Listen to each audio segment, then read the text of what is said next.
네, 은혜로운 섹터 장은혜입니다. 엔비디아가 실적 발표를 내놓고 정규장에서 8% 넘게 밀려나는 모습 보였죠. 자, 그러면 어떤 이야기였는지 자세하게 살펴보도록 하겠습니다.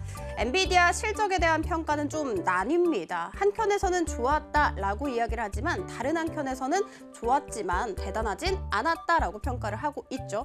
이 양측이 모두 동의를 하는 부분은 이번에는 좋았다입니다. 자, 그러면 얼마나 좋았냐? 작년 4분기 매출 역대 최대치를 기록을 했습니다. 예상치보다도 3.3%나 상회하는 성적표를 내놨고요. 전년 동기 대비해서도 78% 성장을 했습니다. 이렇게 80%에 육박하는 매출 성장률은 업계에서는 굉장히 이례적인 수치라고 볼 수 있어요. 자, 그래서 뱅크 오브 아메리카에서는 엔비디아에 대한 목표 주가를 190달러에서 200달러로 올려잡았고 모건 스탠리 측에서도 엔비디아를 최선호주로 꼽으면서 목표 주가를 152에서 162달러로 상향 조정을 했습니다. 주요 IB들은 딥시크의 출현으로 고조됐었던 AI 데이터 센터 투자 축소 우려를 불식시켰다. 이것만으로도 긍정적이라고 평가를 했습니다.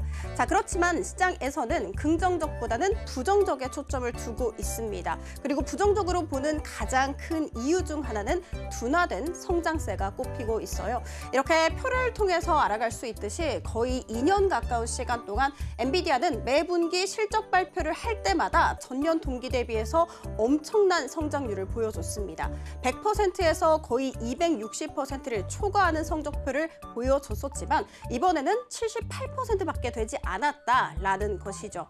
자, 그리고 1분기 매출 가이던스 역시도 전년 동기 대비해서 65% 성장할 것이라고 예상을 했었는데 이 수치는 직전 분기, 그러니까 4분기와 비교해서 13%포인트다 내려앉게 될 것을 의미를 하겠죠.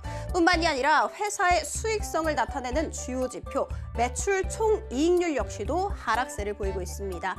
작년 3분기 75%였는데 이번 4분기에는 73.5%로 발표가 됐고요.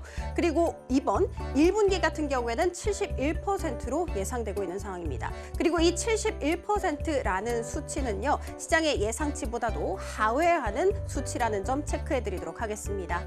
뿐만이 아니라 최근에 마이크로소프트가 미국 내 일부 데이터 센터 임대 계약을 취소했다라는 소식이 들려왔죠.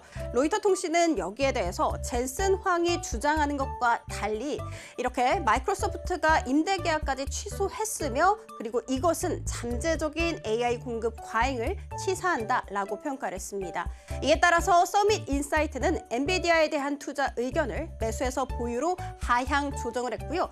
이에 따라서 엔비디아는 8% 넘게, 필라델피아 반도체 지수도 6% 넘게 급락세를 보였습니다.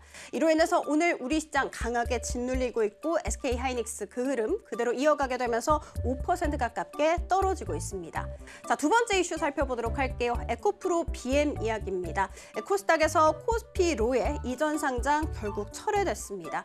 작년 11월 27일부터 시작됐었던 상장 예비 심사가 이로 인해서 3개월 만에 종료가 됐죠. 자, 올 들어서 주가는 어땠을까? 에코프로 BM 같은 경우에는 엄청났습니다. 1월 2일부터 2월 24일까지 주가가 28% 이상 상승한 것으로 알려졌는데 이렇게까지 상승을 했었던 그 요인 중 하나는 코스피 이전 상장으로의 기대감 때문이었습니다. 지난 11일이었죠. 컨콜이었습니다. 컨콜에서 사측은요, 1분기 말쯤 상장 심사 승인 완료될 것으로 기대된다라고 코멘트를 했었는데 오늘 공시를 통해서 이것을 철회한다라고 정정을 한 것이죠. 이렇게 기대감이 사라지게 되면서 주가는 10% 넘게 급락세를 보이고 있습니다.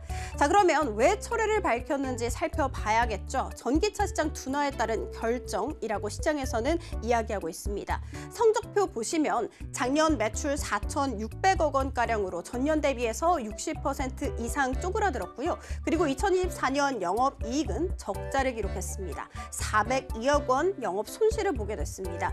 그 전년이었던 2024년 영업이익이 1,500억 원을 웃돌았던 것을 감안했을 때 적자 전환을 한 것이죠.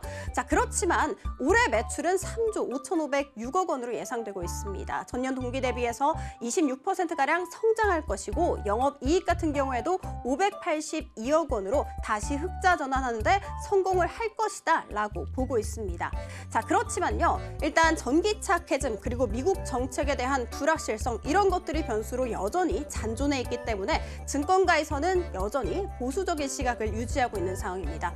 최근 메리츠증권은 에코프로비엠에 대한 목표 주가를 20만 원에서 17만 원으로 내려잡았고요. NH투자증권 역시도 목표 주가를 16만 5천 원으로 제시하며 기존 대비해서 10% 하향 조정을 했다는 점 체크해드리도록 하겠습니다. 자, 국내 대화 탑3 화장품입니다. 이번 4분기 중소기업 화장품 수출액이 전년 동기 대비해서 30% 가깝게 성장하면서 역대 최대를 기록했다고 밝혔습니다. 뿐만이 아니라 중국 한알령 해제 수혜 기대감도 지속되고 있죠. 마녀공장 같은 경우에는 오늘 장중한 때 15% 이상 날아오르기도 했고요. 토니모리 역시도 어제 이어서 오늘도 두 자릿수 강한 슈팅 나오긴 했습니다만 지금 현재는 상승분 대부분을 토해내고 있습니다. 자, 히토류 살펴보도록 하겠습니다. 미국의 트럼프가 중국에게 10% 추가 관세 부과할 것이다 라는 언급을 했었죠. 예정대로 3월 4일부터 추진한다고 합니다. 미중 갈등이 예상되는 가운데 관련 종목들이 상승세 그리기도 했습니다. 마지막은 자동차입니다. 미국의 트럼프가 중국뿐만이 아니라 멕시코와 캐나다에도 예정대로 관세를 부과할 것이라고 밝혔죠. 이렇게 관세맨 트럼프가 우리 시장을 강하게 짓누르는 가운데 오늘 증권가에서 4월 초 그러니까 미국의 관세 정책이 구체화될 때 그 전후로 주가들이 변곡점을 맞이할 가능성이 높다라고 예상했습니다. 현대차, 위아, 모비스까지 모두 3에서 4%대 내림세를 그리기도 했습니다. 자, 지금까지 은희로운 섹터 함께 살펴봤습니다.